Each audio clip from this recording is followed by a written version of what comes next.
کہ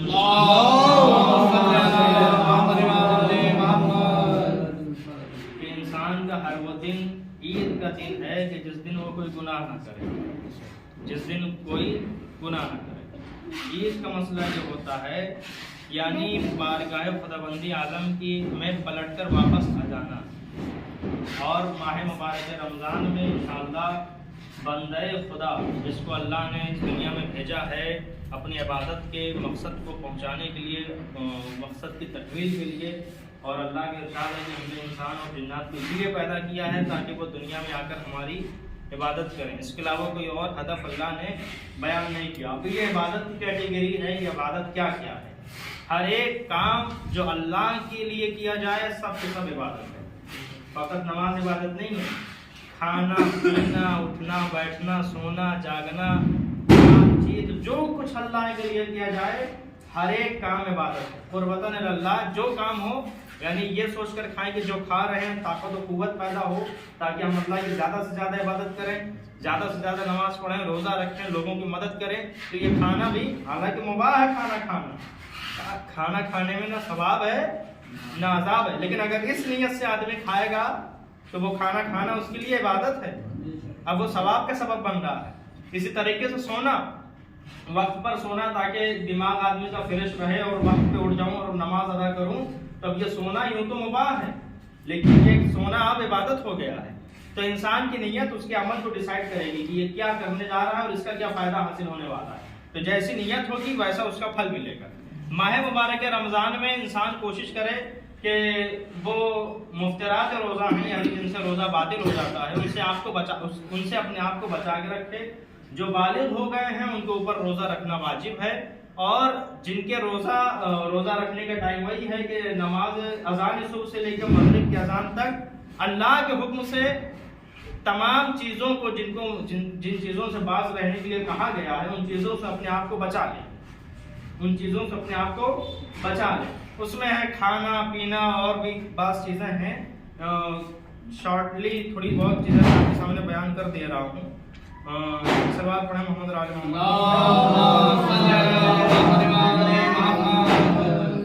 پہلا کھانا پینا، دوسرے ہے حالت روزہ میں جمع کرنا۔ جمع یعنی جو شادی شدہ ہیں روزے کی حالت میں اپنی اہلیہ کے ساتھ ایسا کام کریں کہ جس کی وجہ سے ان کا غسل واجب ہو جائے۔ استمنا یعنی کوئی ایسا کام کرنا یا کچھ ایسی سوچنا کہ جس کی وجہ سے منی خارج ہو جائے۔ خدا تعالیٰ اور رسول اور معصومین علیہ السلام کے اوپر جھوٹی نسبت دینا، بہتان لگانا، ٹھیک ہے؟ معصومین اور اللہ کی جانب یعنی ہم اپنی کوئی بات کہہ رہے ہیں اور اس میں یہ کہے گا کہ اللہ نے ایسا کہا ہے یا رسول نے ایسا کہا ہے، معصومین نے ایسا کہا ہے۔ اگر یہ بات واضح ہے کہ ہاں کسی معصومین نے کہا ہے لیکن نام نہیں معلوم کہ پہلے امام نے کہا، چھٹے امام نے یا رسول اللہ نے یا بی بی فاطمہ، تو آپ کسی بھی کی طرف نسبت دے سکتے ہیں تو وہ بات صحیح ہوگی۔ لیکن اگر کہا ہی نہیں، اپنی بات سچ منوانے کے لیے معصومین کی طرف جھوٹی نسبت دی جا رہی ہے، اس سے بھی روزہ باطل ہو جائے گا۔ گاڑھا غبار حلق تک پہنچانا، گرد و غبار حلق تک پہنچانا، اس سے بھی روزہ باطل ہو جاتا ہے۔ اور مشہور قول کی بنا پر پورا سر پانی میں ڈبو دینا، یعنی سوئمنگ پول وغیرہ میں یا کسی اور چیز میں اگر آدمی نہا رہا ہے اور اپنا سر پانی میں ڈبو دے رہا ہے۔ اب یہ جدید مسائل میں اس کے مسئلے تھوڑا مختلف ہیں، انشاءاللہ کسی دن بیان کیا جائے گا۔ سر ڈبونے سے بھی روزہ باطل ہو جاتا ہے۔ اذان صبح تک حالت جنابت میں حیض اور نفاس کی حالت میں رہنا، یعنی آدمی ہے بالغ ہے، ظاہر سی بات ہے یہ تقاضا ہے، بلوغ کا تقاضا ہے کہ انسان کے ساتھ کچھ ایسے مسائل انسان دوچار ہوگا ان سے کہ جس کی وجہ سے اس کے اوپر شرعی امور انجام پائے سب نافذ ہوئے ہیں، تو ظاہر سی بات ہے اور یہ کوئی ایسی چیز بھی نہیں کہ بیان نہ کیا جائے۔ اگر انسان رات میں یا کسی اور ٹائم مجنب ہو گیا ہے یعنی منی خارج ہو گئی ہو تو اذان صبح سے پہلے اس کو غسل کرنا ضروری ہے۔ اگر غسل نہیں کر رہا ہے تو اس کا روزہ مانا نہیں جائے گا، البتہ اس کے بدلے اس کو قضا بھی اور کفارہ بھی ادا کرنا پڑے گا حالت اختیار میں۔ ہمارے یہاں نوجوان، میں اس سچویشن سے گزر چکا ہوں، جھجک محسوس کرتے ہیں عزیزان گرامی، مطلب لوگ کیا سوچیں گے کہ اگر ہم اس ٹائم نہانے جائیں گے یا کچھ کریں گے تو لوگ کیا سوچیں گے۔ حالانکہ یہ کوئی حرام چیز نہیں ہے، نہ کر کے ہم حرام میں ملوث ہو رہے ہیں، نہ کر کے۔ ہمارے استاد مولانا حسن باقی صاحب کا قول ہے کہ کچھ ایسی چیزیں گانے اور یہ میوزک وغیرہ گھر بھر ساتھ میں بیٹھ کے دیکھ رہے ہیں، ماں باپ بھائی بہن سب دیکھ رہے ہیں، موویاں دیکھی جا رہی ہیں کچھ ایسی جو نہیں دیکھنی چاہیے، یا گانے سن رہے ہیں سب ساتھ میں بیٹھ کے سن رہے ہیں دیکھ رہے ہیں، یہ کام حرام ہے اور سارے مل کے حرام کام کر رہے ہیں۔ مگر جو واضح طور پر شریعت نے جس کے احکام بیان کیے ہیں،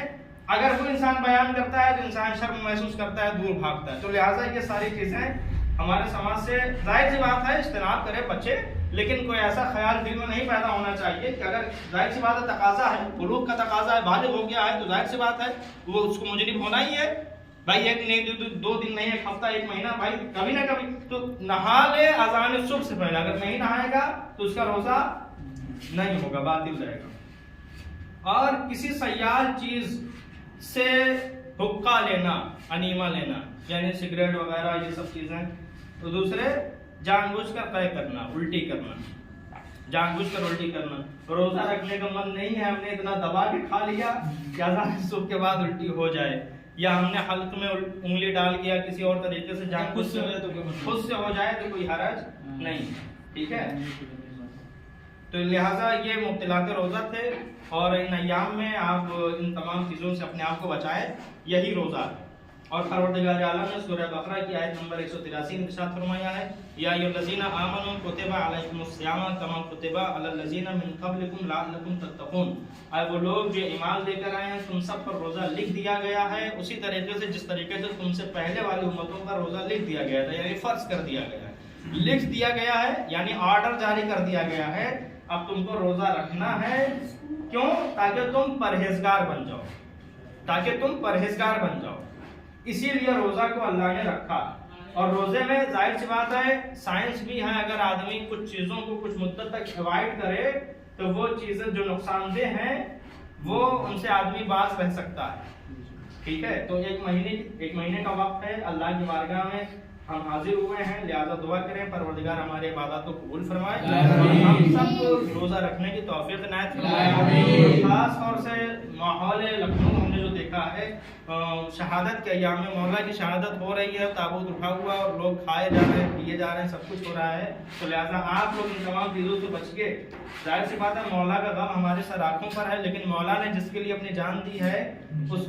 کا بھی پس منظر ہماری نگاہوں میں ہونا چاہیے کہ مولا کا مقصد کیا ہے، امیر المومنین کس ہدف کے لیے اتنی مشکلیں اتنی زحمتیں انہوں نے برداشت کی ہیں، لہذا اس ہدف کو بھی پائے تکمیل تک پہنچائیں۔ وآخر دعوانا الحمدللہ رب العالمین، صلوات اللہ۔